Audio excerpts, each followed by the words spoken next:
Hi everyone, welcome to the channel. Mango season la mango recipe illama eppadi ஒரு mango recipe பார்க்கலாமா இன்னைக்கு mango sago வாங்க வீடியோக்குள்ள போலாம்.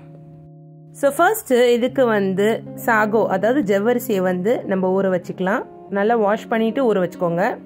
இதை ஒரு 1 ல இருந்து 2 மணி நேரம் ஊற வச்சுட்டு அதுக்கு அப்புறமா பாயில் பண்ணி எடுத்துக்கலாம். ஜவ்வரிசியோட கலர் வந்து டிரான்ஸ்பரண்டா மாறி வரும். அது வரைக்கும் பாயில் பண்ணனும்.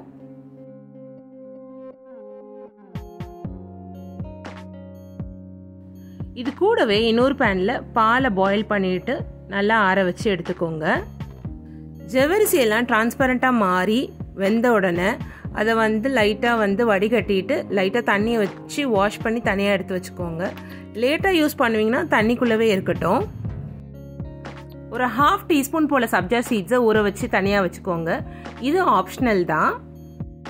ஸோ இப்போ மேங்கோ பியூரி ரெடி பண்ணிக்கலாம். நான் இதுக்கு 2 மீடியம் சைஸ் பங்கனப்பள்ளி மேங்கோ எடுத்திருக்கேன். உங்களுக்கு என்ன மேங்கோ கிடைக்குதோ அதை நீங்கள் யூஸ் பண்ணிக்கலாம். மேங்கோவில் ஒரு 1/2 மேங்கோ மட்டும் கட் பண்ணி தனியாக எடுத்து வச்சுக்கிறேன் லாஸ்ட்டாக யூஸ் பண்ணுறதுக்கு. மீதி இருக்கிற 1.5 மேங்கோவையும் வந்து ஸ்கின்னை பீல் பண்ணிட்டு குட்டி குட்டியாக சாப் பண்ணி மிக்சரில் போட்டுக்கிறேன். இது கூடவே வந்து 1 ல இருந்து 2 tablespoon Milkmaid add பண்ணிக்கிறேன். இந்த மில்க் மேடோட அளவை வந்து உங்களோட இனிப்பை பொறுத்து மாற்றிக்கோங்க.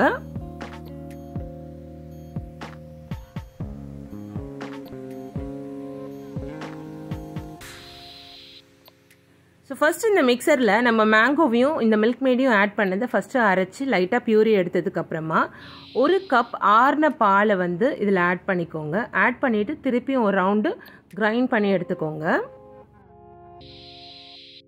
ஸோ நம்ம இப்போ மேங்கோ வந்து அரைச்சி எடுத்ததுக்கப்புறமா ஒரு பவுலில் வந்து நம்ம ஆற வச்சுருந்த சாகோவை ஆட் பண்ணிக்கலாம். இது கூடவே அந்த சப்ஜா சீட்ஸ் அப்போ நம்ம இப்போ அரைச்சிருந்த மேங்கோவையும் ஆட் பண்ணிக்கலாம்.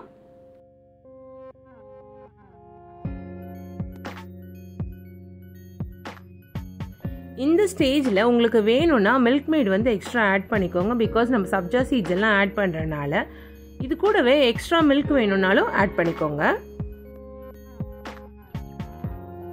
ஸோ இது எல்லாத்தையுமே வந்து நல்லா கிண்டி விட்டுட்டு நம்ம ஏற்கனவே ஒரு மேங்கோ பீஸ் வந்து கட் பண்ணி வச்சுருந்தோம்ல அதை குட்டி குட்டி பீசஸாக சாப் பண்ணி அதையும் இது கூட ஆட் பண்ணிக்கோங்க. ஸோ இதை நீங்கள் ஃப்ரிட்ஜில் ஒரு 1/2 ஹவர்லேருந்து 1 ஹவர் வச்சுட்டு அதுக்கப்புறமா சர்வ் பண்ணிங்கன்னா இன்னும் கொஞ்சம் நல்லா இருக்கும்.